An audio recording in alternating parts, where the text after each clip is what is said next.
does a meme have to do with crypto other than crypto folks using them? Well, I've got Bhargav Patel here to talk about Meme.Market as well as DAOs. He's the CTO. We've heard of meme coins, but what do memes actually have to do with crypto?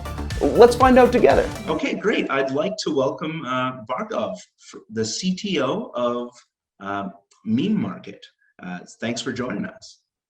Yeah, thanks for having me. It's a pleasure. Yeah, good to be here.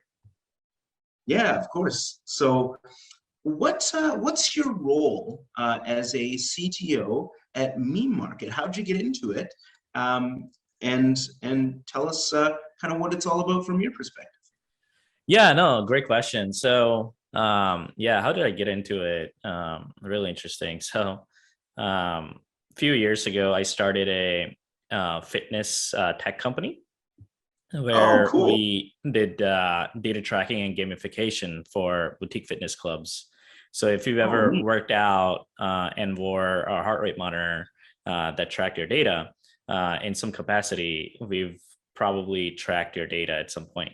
And so we implemented. Oh, what's that? That would require me to work out. Yeah, exactly. And so that was the whole point, right? So we implemented these tracking mechanisms for fitness clubs where members can come in, they can work out, and they get a summary after their session. And it's supposed to be motivational, inspirational, and it's something that gives trainers material to coach them on as well. So it led to very high retention for these fitness clubs. We grew that company. Sold that company back in 2018. And since then, I've always been into crypto, but I started paying more attention on Twitter, on Discords, started joining all these online communities, and really wanted to make an impact within that. And around 2020, in the middle of COVID, if you remember, there were so many memes on the internet, right? And a lot of the communication was being done via memes. And so that's what brought me to Meme.Market, is that, memes are very powerful, and I'd like to, try to make some impact with it, right? So that's a main reason why I joined Meme.Market in the first place. And yeah, my role as a CTO is to really, since we're an early stage startup right now, get into the core of Meme.Market from blockchain perspective, or from involvement of the front end perspective. Really get into the core of it, development of develop smart contracts, do some development around front end, connect with the partners that we're working with, integrate with their systems out there, and kind of bring the whole ecosystem together. So yeah, that's my role in a nutshell. And as we grow, it will be expanded towards growing the team, building a developer community around Meme.Market, and really expand the ecosystem out. That's awesome. Yeah. So I think, like, right now, of course, during the bear market, it actually did a positive here and got rid of some of the projects who weren't really building anything unique. So it actually probably paves the way for some decent partnerships with kind of projects that are still going and doing something of value. So that's pretty cool. And I think it's a good time to be networking and building. So yeah, with Meme.Market, it's an interesting concept, because you're like gamifying something that people already love to do, and it's not just like GameFi. It's not just regular video games where you're introducing NFTs. It's like the memes are already there. Like it seems like the perfect combination. And yeah, I've played around with it. It seems like it's a pretty good time. So what do you work on specifically with the project? Is that designing the smart contracts and making sure everything works together behind the scenes? Yeah, exactly. So yeah, you played with Meme.Market. So when you were buying and selling stonks, like how Eric was talking about earlier, you've interacted with our smart contracts. And so all the logic that went behind those smart contracts is written by me.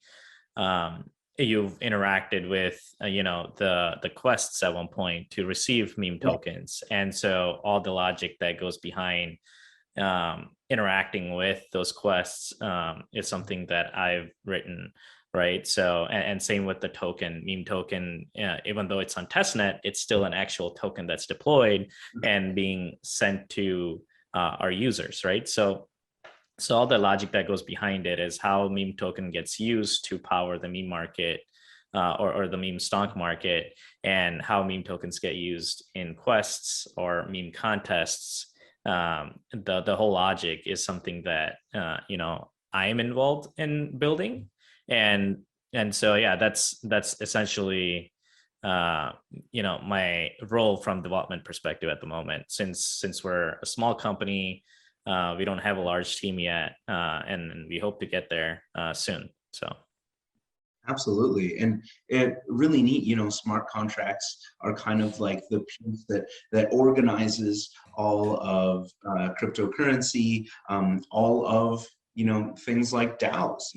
It organizes the communication and like how the voting works, and it's a combination of these smart contracts. So moving on to talk a little bit about decentralized autonomous organizations.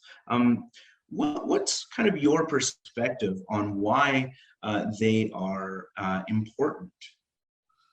Yeah, a lot of reasons actually, and I'll throw out some examples. So recently, if we look at the collapse of FTX, right? Some pretty serious stuff happened behind the scenes, and a couple of the serious things include the fact that SBF, Sam Bankman-Fried Alameda, the founder of FTX, had access to funds in a backdoor way into the exchange, right? They accessed customer funds illegally and transferred them to their trading organization, which is a separate entity than FTX.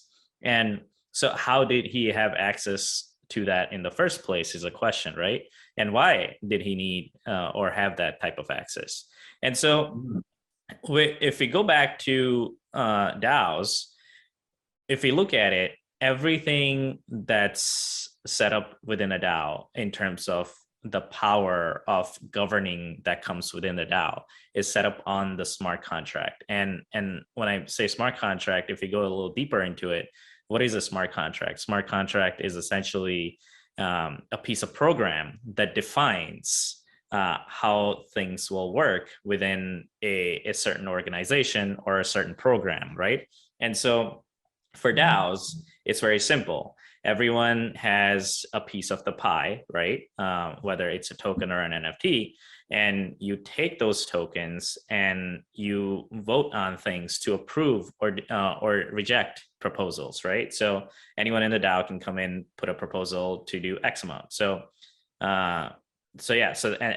because the power is distributed among multiple people, the hope is that it will function in an efficient way, where no single person will have power to steal funds from the organization or do anything illegally, right?